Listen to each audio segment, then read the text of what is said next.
सर्वेभ्यो नमो नमः। नमस्कारः। रघुवंश महाकाव्यस्य प्रथम सर्गस्य अस्यां कक्षायां भवतां सर्वेषां हार्दम् अभिनन्दनं स्वागतम्। मंगलाचरण पूर्वकं महाकाव्यस्य प्रारंभं कुर्मः। वागर्थाविव सम्पृक्तौ वागर्थ प्रतिपत्तये जगतः पितरौ वन्दे पार्वती परमेश्वरौ। अद्य वयं रघुवंश महाकाव्यस्य प्रथम सर्गस्य नववीं कक्षां पठामः। इतः पूर्वं वयं ज्ञातवन्तः यत् वैवस्वत् मनोः कुलम् एतत् वर्तते, यस्मिन् कुले यस्मिन् वंशे एकः शुद्धः पवित्रः राजा दिलीपः अभवत्। तस्य जन्म विषये वयं गतकक्षायां पठितवन्तः। अद्य अग्रे वयं 13, 14, 15 श्लोकेषु अग्रिम दिलीपस्य स्वरूपवर्णनं पठामः। कीदृशोऽयं दिलीपः, तस्य वैशिष्ट्यं किं, कीदृशः अयं राजा वर्तते, तस्य शारीरिक स्वरूपं कीदृशम् आसीत्, तस्य पराक्रमः कीदृशः, तस्य प्रतापः कीदृशः, एतत् सर्वं वयम् अधुना पठामः। श्लोक संख्या 13। भवतां पार्श्वे पुस्तकम् अस्ति चेत् एकवारं पठन्तु, पश्यन्तु तत्रापि, अन्यथा अत्रापि भवन्तः द्रष्टुं शक्नुवन्ति। दिलीपस्य शरीर सौंदर्यम। दिलीप का शरीर सौंदर्य कैसा था इति अस्मिन् श्लोके वर्तते। व्यूढोरस्को वृषस्कन्धः शालप्रांशुर्महाभुजः आत्मकर्मक्षमं देहं क्षात्रो धर्म इवाश्रितः। पुनः एकवारं वदामि। व्यूढोरस्को वृषस्कन्धः शालप्रांशुर्महाभुजः आत्मकर्मक्षमं देहं क्षात्रो धर्म इवाश्रितः इति। अस्य श्लोकस्य व्याख्यां वयं चतुर्षु सोपानेषु पश्यामः। तत्र आदौ सोपानं वर्तते पदच्छेदम्। पदच्छेदम् अधिकं नास्ति अस्मिन् पद्ये। व्यूढोरस्को, अत्र विसर्गसन्धि, व्यूढोरस्कः, वृषस्कन्धः, शालप्रांशुः, विसर्गस्य रत्वं भवति अत्र, शालप्रांशुः, महाभुजः, आत्मकर्मक्षमं देहं क्षात्रो, अग्रे धकारः अस्ति अतः विसर्गस्य उत्वम् अनन्तरम् ओत्वं भवति, क्षात्रः धर्मः इव आश्रितः। एवम् अत्र पदच्छेदम्। अन्वयं पश्यामः। अन्वये किञ्चित् परिवर्तनम् इदानीम् अहं कृतवान्। खण्डान्वयं न दृष्ट्वा साक्षात् दण्डान्वयमेव पश्यामः, किन्तु दण्डान्वयरीत्या एव, खण्डान्वयरीत्या एव दण्डान्वयं पश्यामः। कथं पश्यन्तु। आश्रितः स्थितः, अत्र स्थितः इति न लिखितः, अग्रिमश्लोकतः वयं स्वीकुर्मः। आश्रितः स्थितः अर्थात ऐसा आश्रय लिए हुए स्थित था इति। कः स्थितः, कौन स्थित है? तर्हि अत्र दिलीपस्य कृते वर्तते दिलीपः आश्रितः स्थितः अथवा दिलीपः स्थितः। राजा दिलीप जो थे वो स्थित थे। दिलीप का शारीरिक सौंदर्य कैसा था? महाराजा दिलीप दिखने में कैसे थे? उनके शारीरिक विशेषताएं क्या थी? वो इस पद्य में वर्णित है। पश्यन्तु सावधानेन। सर्वप्रथमं कीदृशः दिलीपः? व्यूढोरस्कः। व्यूढ़ो रस्कः इति। व्यूढ़ो रस्कः, व्यूढ़ः, व्यूढ़म नाम विपुलम, विस्तृतम, विशालम, पुरः अर्थात वक्षस्थलम, यस्य अर्थात जिनका वक्षस्थल खूब विस्तृत था, चौड़ा था, 56 इंच का सीना जिसके था, ऐसे बोल सकते हैं, है ना, या 56 से भी आगे 60, 65, 70 जितना भी मान सकते हैं, उतना बड़े विशाल व्यक्तित्व थे। तो किसी पुरुष के सुंदरता में क्या क्या चीजें होनी चाहिए, वो सब सुंदरताएं राजा दिलीप के अंतर्गत थी।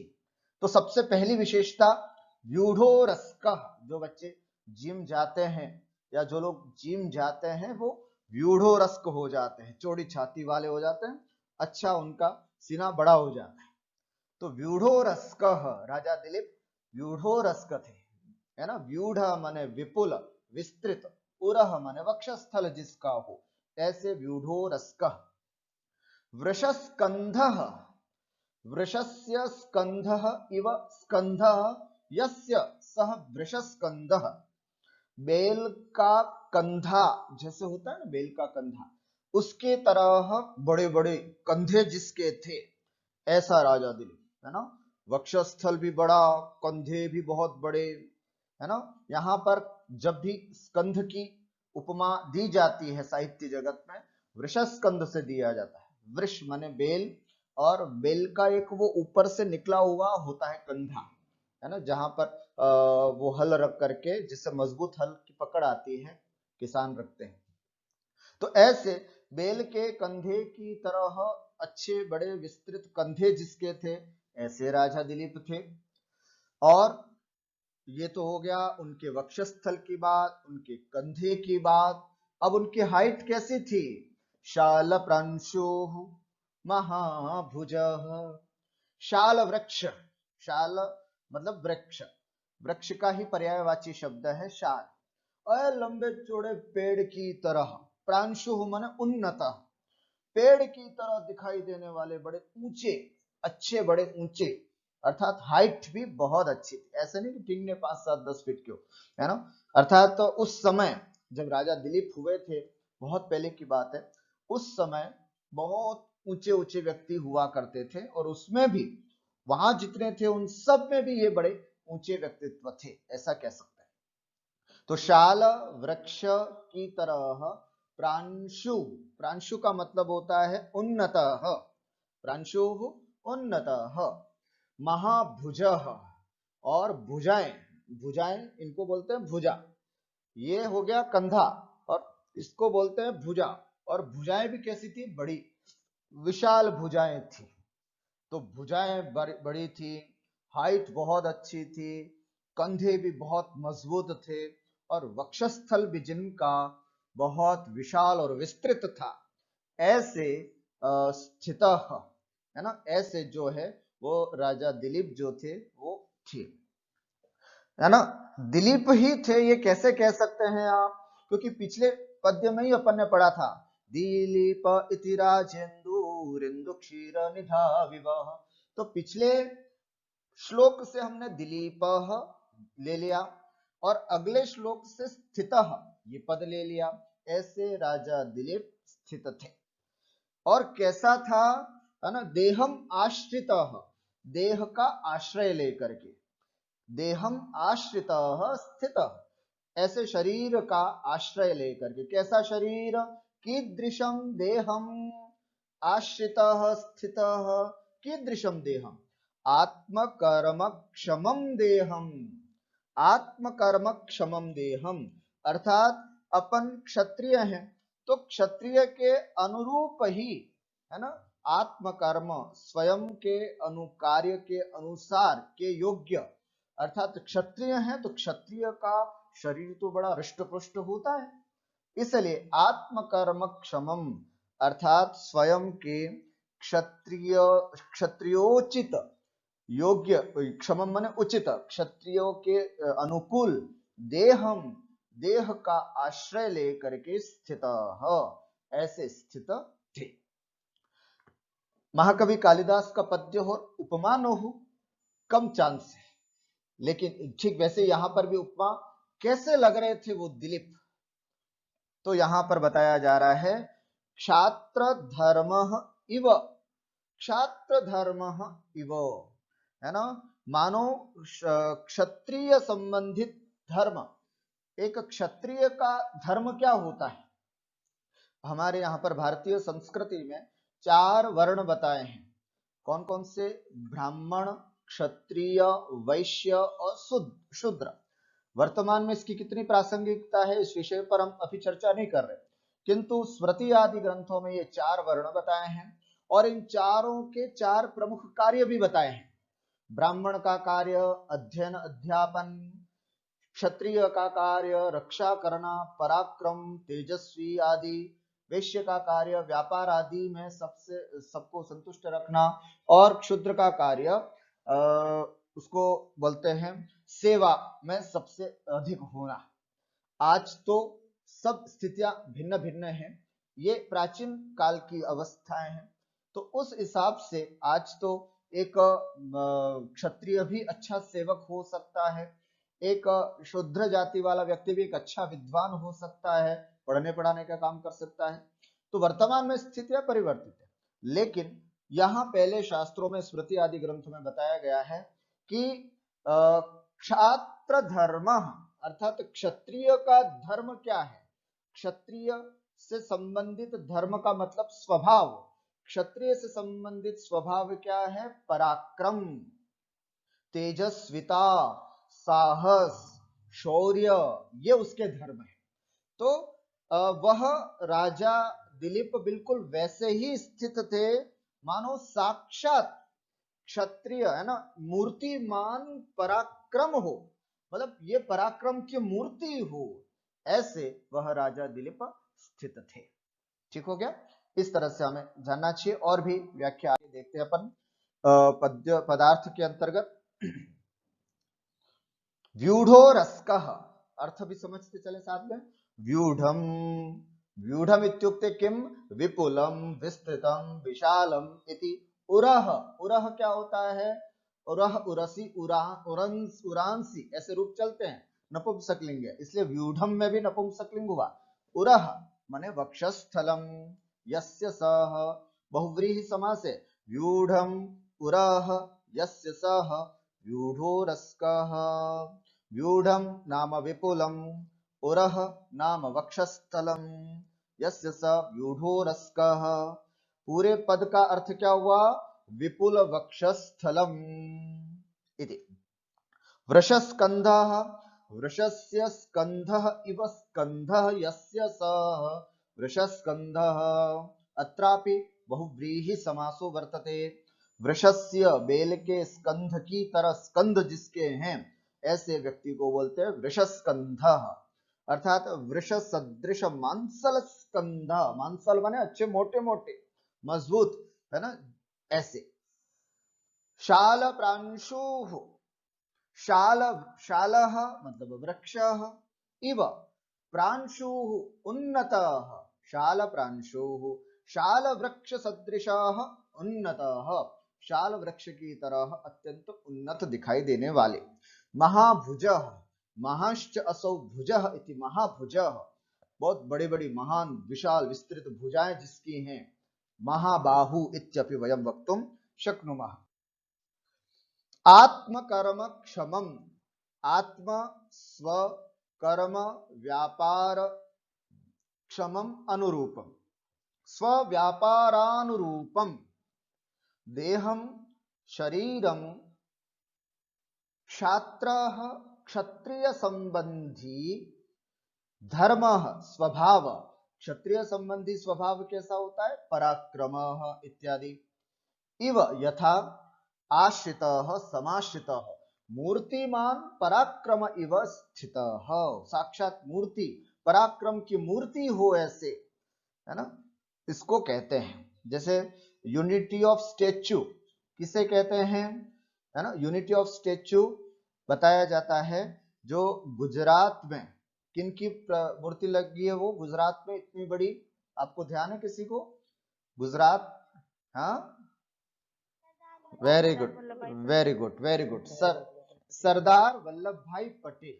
तो वह एक यूनिटी ऑफ क्या बोलते हैं, यूनिटी, स्टेच्यू ऑफ यूनिटी, एकता की मूर्ति है वो। जैसे उस मूर्ति को देखने पर ऐसा लगता है मानो एकता झलकती है, अर्थात ये वो व्यक्तित्व जिसने पूरे खंड खंड में विभाजित भारत को एक रूप में बांधा था, ये वो व्यक्तित्व है। ऐसे ही राजा दिलीप के शरीर को देखते तो ऐसा लगता था कि वो साक्षात पराक्रम हो, ये यही पराक्रम है, ऐसी अनुभूति होती थी।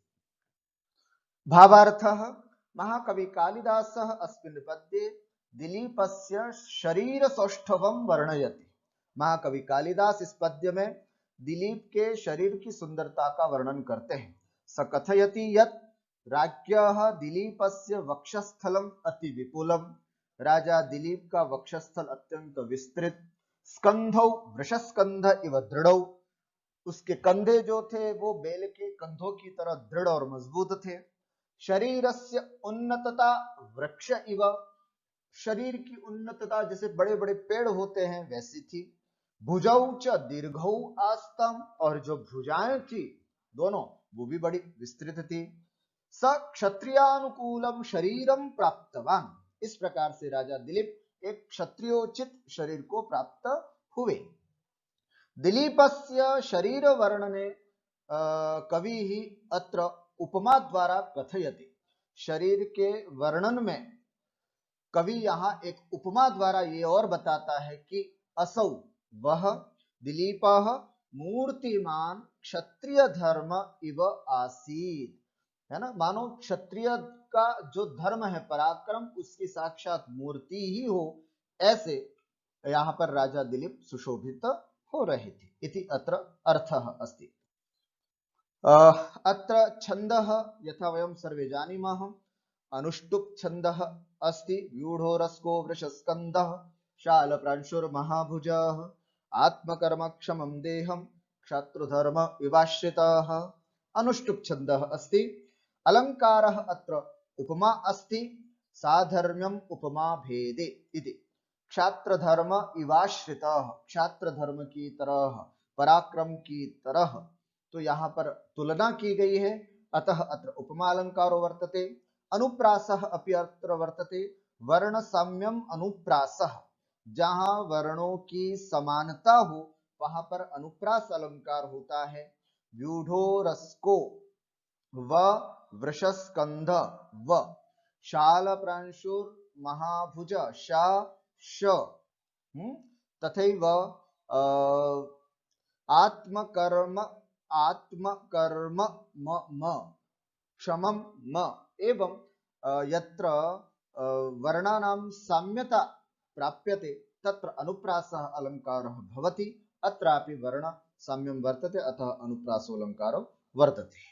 एवं अस्मिन् पद्ये वयं राज्ञः दिलीपस्य शरीर सौंदर्यं दृष्टवन्तः। अग्रिम श्लोके पश्यामः दिलीपस्य सामर्थ्य वर्णनम, है ना, कैसा सामर्थ्य था राजा दिलीप के, उस बात का वर्णन करते हैं। सर्वातिरिक्त सारेण सर्वतेजोभिभाविना स्थितः सर्वोन्नतेनोर्विं क्रान्त्वा मेरुरिवात्मना। पुनः वदामि, केषुचित् पुस्तकेषु उर्विम इति अनुस्वारः नास्ति, भवन्तः सम्यक् कुर्वन्तु। सर्वातिरिक्त सारेण सर्वतेजोभिभाविना स्थितः सर्वोन्नतेनोर्वीं क्रान्त्वा मेरुरिवात्मना इति। चतुर्षु पंचसु सोपानेषु वयम् अत्र व्याख्यानं कुर्मः। सर्वप्रथमं पदच्छेदम्, अत्रापि अधिकः पदच्छेदः नास्ति इति मन्ये। सर्वातिरिक्त सारेण, तृतीया एकवचनं, संपूर्णम् एकमेव पदमस्ति। सर्वतेजोभिभावेन, अत्रापि संपूर्णम् एकमेव पदमस्ति, तृतीया एकवचनं। स्थितः प्रथमा एकवचनं। सर्वोन्नतेन, अत्र संधि विच्छेद अस्ति, सर्वोन्नतेन उर्विं, है ना, आद्गुणः इति सूत्रेण गुणे सर्वोन्नतेनोर्विं। यदि पदच्छेदं कुर्मः तर्हि सर्वोन्नतेन उर्वीं क्रान्त्वा मेरुः इव आत्मना सर्वोन्नतेन तृतीया एकवचनम उर्वीम द्वितीया एकवचनम क्रांत्वा त्वा प्रत्यय अस्ति अतः अव्ययपदम मेरुः इति प्रथमा एकवचनम इव इति अव्ययपदम आत्मना तृतीया एकवचनम। स्पष्टं? पश्यामः अन्वयम्। सर्वातिरिक्त सारेण किं स्थितः सः दिलीप। पश्यतु अत्र स्थितः आगतम्, अहम् उक्तवान् दिलीपः स्थितः, है ना। दिलीप स्थित है अर्थात राजा दिलीप जो है वह इस प्रकार से संपूर्ण पृथ्वी को व्याप्त करके स्थित है। आत्मना उर्वीं क्रांत्वा स्थितः, आत्मना अपने शरीर से, उर्वीं पृथ्वी को, क्रांत्वा व्याप्त करके या व्याप्त उस पृथ्वी में संपूर्ण पृथ्वी में व्याप्त हो करके स्थित है। स्पष्टम? अर्थात अपने शरीर से संपूर्ण पृथ्वी को व्याप्त करके संपूर्ण पृथ्वी में व्यवस्थित रूप से अपने आप को समाये हुए स्थित उनकी स्थिति है।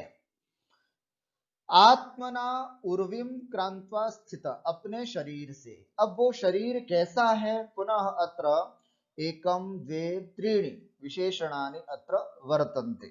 पश्यन्तु कीदृशेन आत्मना, कैसे अपने शरीर से, सर्वातिरिक्त सारेण, सर्व माने सभी प्रकार के प्राणियों के अतिरिक्त अतिशय से युक्त अथवा अत्यधिक, सारेण सार माने बल शक्ति, सर्वातिरिक्त सारेण अर्थात सभी प्राणी मात्रों में जितने भी जीव हैं उन सब से अत्यधिक सार अत्यधिक बल वाले वो थे। सर्वातिरिक्त सारेण सभी जीवों सभी प्राणियों से अत्यधिक बलवान। ठीक है। सर्व तेजोभिभाविना, और सभी पृथ्वी पर स्थित जितने भी जीव हैं उन सब के तेज को अभिभावी अर्थात तिरस्कृत करने वाले, अर्थात अपने तेज से दुनिया के समस्त जीवों को तिरस्कृत करने वाले परम तेजस्वी राजा दिलीप थे। अत्यंत बलशाली, अत्यंत तेजस्वी और सर्वोन्नतेन, और सबसे उन्नत थे राजा दिलीप। उस समय कहा जाता है कि जितने भी प्राणी से मतलब जितने भी मनुष्य वहां पर थे उन सब में अच्छी हाइट वाले थे। अतः सर्वोन्नतेन आत्मना, सबसे उन्नत अपने शरीर से युक्त हो करके आत्मना पूर्वीं क्रांत्वा स्थितः, संपूर्ण पृथ्वी को क्रांत्वा अर्थात व्याप्त करके स्थित अर्थात स्थित थे। पुनः एक बारम सर्वातिरिक्त सारेण, सभी जीवों के अत्यधिक बल वाले, सभी प्राणियों के तेज को तिरस्कृत करने वाले, अर्थात सभी जितने भी प्राणी थे उन सबसे ज्यादा तेजस्वी, सर्वोन्नतेन और सबसे उन्नत, सबसे ज्यादा उन्नत, आत्मना अपने शरीर से, उर्वीं क्रांत्वा स्थितः, संपूर्ण पृथ्वी को व्याप्त करके स्थित थे। कैसे थे? ये फिर आ गया उपमा, फिर से, है ना। मेरु इव, जैसे मेरु सुमेरु पर्वत होता है, जैसे सुमेरु पर्वत होता है वह इस संपूर्ण पृथ्वी को व्याप्त करके सबसे ऊंचा, है ना, सबसे भिन्न अलग से ही दिखाई देता है, वैसा राजा दिलीप संपूर्ण पृथ्वी में सबसे उन्नत व्यक्तित्व वाले थे। देखें यहां पर सर्वातिरिक्त सारेण, सर्वाधिक बलेन, है ना, सर्व सर्व अतिरिक्त का मतलब यहाँ पर अत्यधिक या अधिक, सार का मतलब होता है बल, सर्वाधिक बलेन, सर्व तेजोभिभाविना, सर्वाणि भूतानि तेजसा अभिभवतीति, सर्व तेजोभिभावी, सभी जीवों को तेज से तिरस्कृत करते हैं, उसको बोलते हैं सर्व तेजोभिभावी। तेन सर्व तेजोभिभाविना अर्थात सर्वाधिक तेजस्वी, खुद के अंदर इतना तेज था कि वे समस्त प्राणियों के तेज को कम कर रहे थे, मतलब उन बाकी सब उनके तेज के आगे कम तेज वाले थे, ऐसे अत्यंत तेजस्वी राजा दिलीप थे। कहा भी जाता है, होते भी क्यों नहीं, अष्टाभीष्ट सुरेंद्राणाम मात्राभिर्निर्मितो नृपः तस्माद् अभिभवत्येष सर्वभूतानि तेजसा।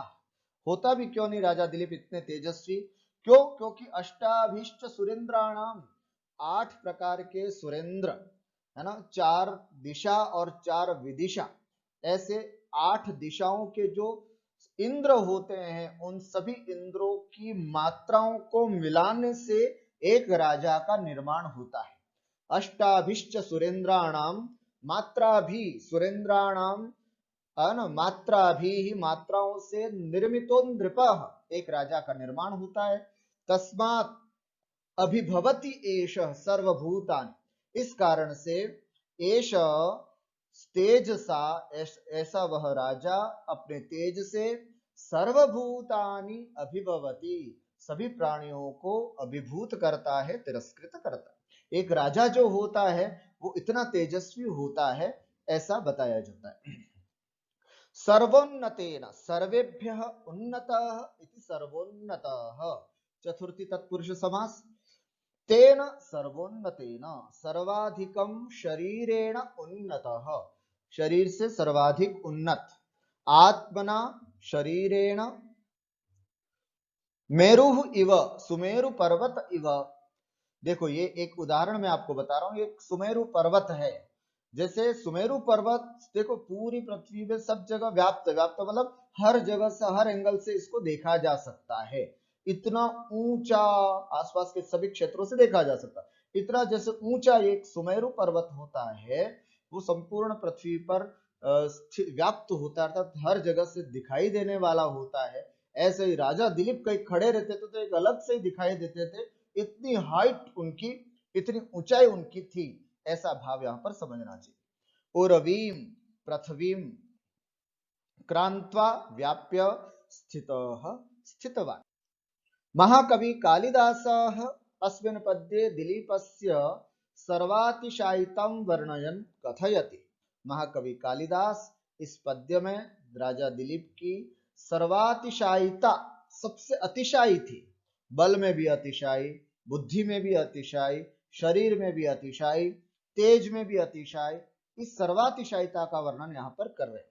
कहते हैं यथा सुमेरु पर्वतः स्वकीय दृढ़तया कांत्या उन्नतेन सर्व दृढ़ कांति युक्त उन्नत पदार्थान् तिरस्कृत्य स्वकीय विस्तरेण संपूर्णं पृथ्वीं व्याप्य स्थितः अस्ति। जैसे सुमेरु पर्वत अपनी दृढ़ता से, अपनी कांति से, अपनी उन्नतता से, सभी की दृढ़ता कांति से युक्त और उन्नत पदार्थों को तिरस्कृत करके स्वकीय विस्तरेण, अपने विस्तार से, संपूर्णं पृथ्वीं व्याप्य स्थितः अस्ति, संपूर्ण पृथ्वी में व्याप्त होकर के स्थित है। तथैव, है ना, राजा उपमा अलंकार, जैसे वैसा राजा दिलीप, राजा दिलीप स्वकीय पराक्रमेण, अपने पराक्रम से, तेज से, उन्नत शरीरेण, उन्नत शरीर से, सर्वान अभिभूय, सभी जीवों को अभिभूत करके, सकल पृथ्वी मंडलम व्याप्य, संपूर्ण पृथ्वी मंडल में व्याप्त होकर के, यहाँ उसकी व्याप्तता दो तरह से समझ सकते हैं। सभी जगह उनका शासन था, इस दृष्टि से भी हम कह सकते हैं कि संपूर्ण पृथ्वी में मंडल में व्याप्त थे, या फिर उनकी यश और कीर्ति संपूर्ण पृथ्वी मंडल तक व्याप्त थी, इस दृष्टि से भी राजा दिलीप की व्याप्तता समझ सकते हैं। स्थितवान अस्ति इति भावः। अत्रापि अनुष्टुप् छन्दः अस्ति, अलङ्कारः अत्रापि उपमालङ्कारः मेरुः इव इति अत्र वर्तते। वर्णसाम्यम् अत्र अस्ति, अतः अनुप्रासोऽपि अस्ति। कथं? सर्वातिरिक्त त त, पुनः सर सारेण र अत्रापि वर्तते। सर्वतेजोभिभा भिभा अत्रापि वर्णसाम्यम् अस्ति। सर्वोन्नते है ना, न न, पुनः सर्व व उर्वी व, एवं वर्णसाम्यता अत्रापि वर्तते, अतः अत्रापि वयं वक्तुं शक्नुमः अनुप्रासः अलङ्कारः अस्ति। तृतीयं पद्यं पश्यामः। दिलीपः सर्वगुणसम्पन्नौ अपि आसीत्। सरलम् अस्ति एतत् पद्यं, शीघ्रं पश्यामः। आकारसदृशप्रज्ञः प्रज्ञया सदृशागमः, आगमै सदृशारम्भः आरम्भ सदृशोदयः इति। पदच्छेदम् आकारसदृशप्रज्ञः, मन्ये एकमपि अत्र पदच्छेदः नास्ति। प्रज्ञया सदृशागमः, आगमैः सदृशारम्भः आरम्भ सदृशोदयः, अत्र किमपि पदच्छेदः नास्ति। अन्वयम् आकार सदृश प्रज्ञः, है ना, सह दिलीपः कीदृशः आसीत्, और भी राजा दिलीप की विशेषता यहाँ पर बताई जा रही है ना। आकार सदृश प्रज्ञा, अभी हमने आकार देखा राजा दिलीप का, है ना, कैसा यूढ़ो रस्क वृषस्कंद शाल प्रांशुर महाभुज, ऐसा विस्तृत आकार, जब दिखते थे चलते थे तो लगता था कि यार कुछ चलता है, ऐसे आकार, जैसा आकार था वैसी प्रज्ञा बुद्धि थी, अर्थात आकार बहुत विस्तृत था राजा दिलीप का, तो उनकी प्रज्ञा अर्थात बुद्धि भी बहुत विशाल थी, बहुत विस्तृत थी।